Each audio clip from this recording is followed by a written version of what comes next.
सध्या शहरातील कोरोना संसर्ग फार वेगाने वाढत असून तळोजा वृद्धाश्रमातील 61 पैकी 56 रुग्ण कोरोना पॉझिटिव्ह निघाले असून 14 गंभीर तर दोघांचा मृत्यू झाला आहे.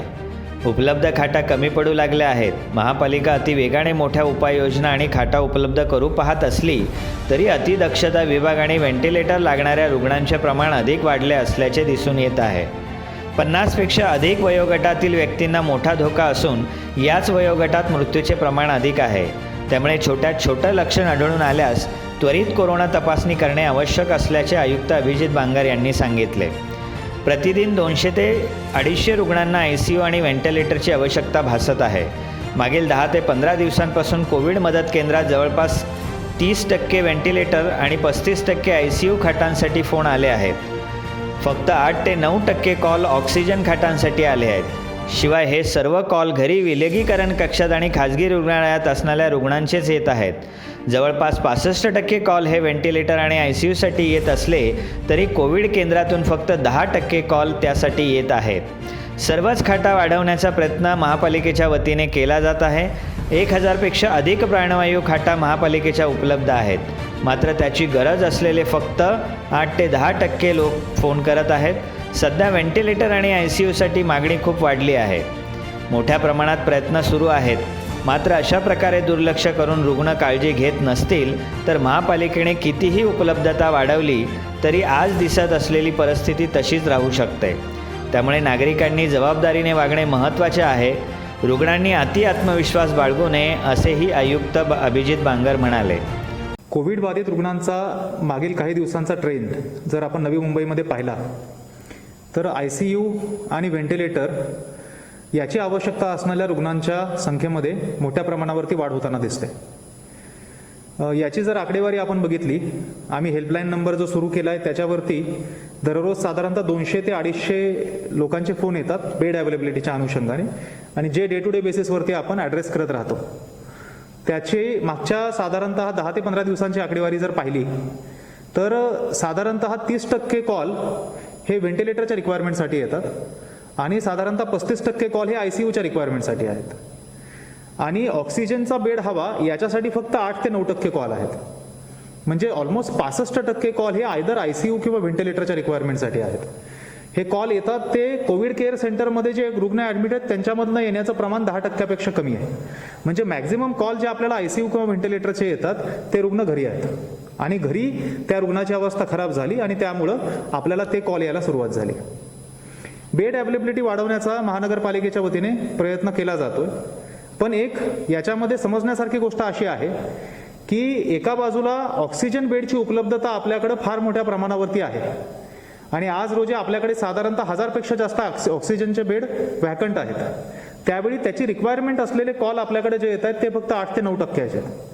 व्हाईल ICU आणि व्हेंटिलेटरची डिमांड एवढी वाढलेली आहे आणि त्यामुळं जरी आपण नवीन ICUचे बेड अवेलेबल करत असलो, फॉर एक्झाम्पल MGMचे आपल्याला आता कामोठ्याचे बेड उपलब्ध व्हायला सुरुवात झाली, त्याचे आपण टप्प्याटप्प्याने 100पर्यंत पोहोचू. या आठवड्याच्या शेवटपर्यंत 75 आपले सिडको एक्झिबिशनचे बेड्स ICU बेड्स अवेलेबल होतील. 175पर्यंत आपण पोहोचू. परंतु साधारणतः 60 ते 65% दररोज आपल्याला कॉल हे फक्त ICU आणि व्हेंटिलेटरसाठी येत असतील तर आपण सप्लाय किती जरी वाढवला ICU आणि व्हेंटिलेटरचा तरी सुद्धा आपल्याला त्यामध्ये ही आजची जी अडचण दिसते की फार मोठ्या प्रमाणावरती कॉल येत आहेत ती परिस्थिती तशीच राहू शकेल. ही राहू नये याच्यासाठी काही गोष्टी आपल्याला आवश्यक आहेत आणि त्याच्यामध्ये नागरिकांनी फार जबाबदारीने वागणं गरजेचं आहे. त्या दृष्टिकोनातून मी आपल्याशी संवाद साधतोय. कोविड प्रोटोकॉल जर बघितला ट्रीटमेंटचा तर कोविड व्यक्ती ही पॉझिटिव्ह आल्यानंतर ती आयसोलेट केली जाते. आयसोलेट केली जाते त्यावेळी आज पॉझिटिव्ह आलो आणि लगेच मला सॅच्युरेशन कमी झालं असं फार कमी लोकांमध्ये होतं, रेअर केसमध्ये होतं. शक्यतो पॉझिटिव्ह आल्यानंतर म्हणजे सिम्पटम डेव्हलप झाल्यानंतर त्याची सिच्युएशन डिटेरिएट होईपर्यंत काही कालावधी आपल्याला मिळतो. बऱ्याच लोकांच्या बाबतीत तर पॉझिटिव्ह आले त्यावेळी सिम्पटम नसू शकतात, नंतर सिम्पटम डेव्हलप होतात. त्यामुळे आयसोलेट झाल्यानंतर पहिल्यांदा नॉर्मल बेडला ती व्यक्ती राहते. त्यापैकी काही लोकांना जर त्यांचं सॅच्युरेशन ड्रॉप झालं तर त्यांना ऑक्सिजन बेडला शिफ्ट केलं जातं.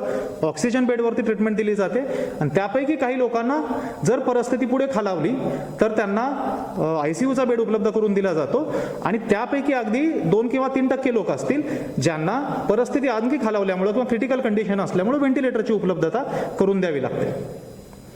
काही आता अनुभव जे येत आहेत, ICU आणि व्हेंटिलेटरची मागणी वाढण्याचं कारण जे आहे, पॉझिटिव्ह आल्यानंतर जी व्यक्ती होम आयसोलेट झालेली आहे ती व्यक्ती लवकर फॅसिलिटीमध्ये रिपोर्ट न झाल्यामुळे सॅच्युरेशन त्या व्यक्तीचं एवढं ड्रॉप होतं की नॉर्मल बेड किंवा ऑक्सिजन बेड ह्या सगळ्या 2-3 स्टेप ड्रॉप करून आणि काही वेळा तर इव्हन ICUची स्टेप ड्रॉप करून घरून रेफर झालेला पेशंट डायरेक्ट व्हेंटिलेटरवरती घ्यावा लागतो.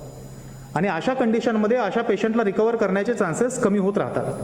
आपण डॉक्टरांना सुद्धा थोडा वेळ देणं गरजेचं आहे सो दॅट पेशंट रिकवर होऊ शकेल. ही जी साधारणतः पार्श्वभूमी आज रोजी दिसते त्याच्यामध्ये मार्ग काढण्यासाठी 1-2 फार महत्त्वाचे मुद्दे आहेत जे नागरिकांनी लक्षात घेणं गरजेचं आहे. एक सर्वात महत्त्वाचा मुद्दा म्हणजे anything apart from normal situation. म्हणजे आज एक नॉर्मल निरोगी व्यक्ती जशा पद्धतीने असू शकतील त्यापेक्षा काही जरी वेगळं वाटलं, बी it any kind of symptom, कितीही छोटं तुम्हाला त्यामध्ये ते लक्षण वाटलं की नॉर्मलपेक्षा काहीतरी वेगळं आहे, इमिडिएट टेस्ट करून घेणं गरजेचं आहे. टेस्टिंग अवॉइड करणं फार घातक ठरू शकतं. आजच्या ऐवजी उद्या टेस्टिंग करू, साधा ताप आल्यासारखं तरी वाटतोय, घसा कुठं दुखतोय, नुसता घसाच दुखतोय, ताप कुठं आलाय, खोकला तर आहे, मागच्या वर्षी पण आला होता तसाच असेल, आधी मी डॉक्टरांना विचारून पाहतो, त्यांच्याकडनं औषध घेतो, काल क्रोसिन घेतली, माझा ताप आज तर कमी वाटतोय, बहुतेक कोविड नसेल. हे असे प्रकाराने विचार करणं आणि टेस्टिंग लांबवणं फार धोकादायक ठरू शकतं. आमच्या समोर केसेस आहेत की अगदी 20शीतले किंवा 30शीतले सुद्धा काही लोक आज ICU वरती आहेत, काही लोक त्यातले व्हेंटिलेटरवर सुद्धा आहेत. त्यामुळे late reporting can become very dangerous. मी वारंवार सांगतो की nobody knows how your body is going to react to virus. कुणीही ओव्हर कॉन्फिडन्समध्ये जाणं अपेक्षित नाही. त्यामुळं काही जरी तुम्हाला नॉर्मलपेक्षा वेगळं वाटलं, इमिडिएट टेस्टिंग करून घेणं गरजेचं आहे. आणि टेस्टिंगचा रिझल्ट जर पॉझिटिव्ह असेल तर डॉक्टरांच्या ॲडवाईसनुसार इमिडिएट पुढचा प्रोटोकॉल जो आहे तो फॉलो केला जाणं गरजेचं आहे. आणि दुसरी फार महत्त्वाची बाब आहे, मी एक वेळा आपल्याशी मृत्यूच्या अनालिसिस संदर्भात बोललो होतो की साधारणतः आज रोजी शहरामध्ये जे मृत्यू रिपोर्ट होतात कोविडमुळे त्यांचा आम्ही वयानुसार अनालिसिस करत होतो. 80% deaths are getting reported from a population above the age group of 50. म्हणजे 50पेक्षा जास्त वयोगटातले जे लोक आहेत ते जास्त व्हल्नरेबल आहेत. असं नाही की त्याच्यापैकी सगळ्याच केसेस क्रिटिकल होतात, पण ज्या केसेस क्रिटिकल होतात त्यांच्यामध्ये 50पेक्षा जास्त वयोगटातील लोक असण्याची शक्यता जास्त आहे.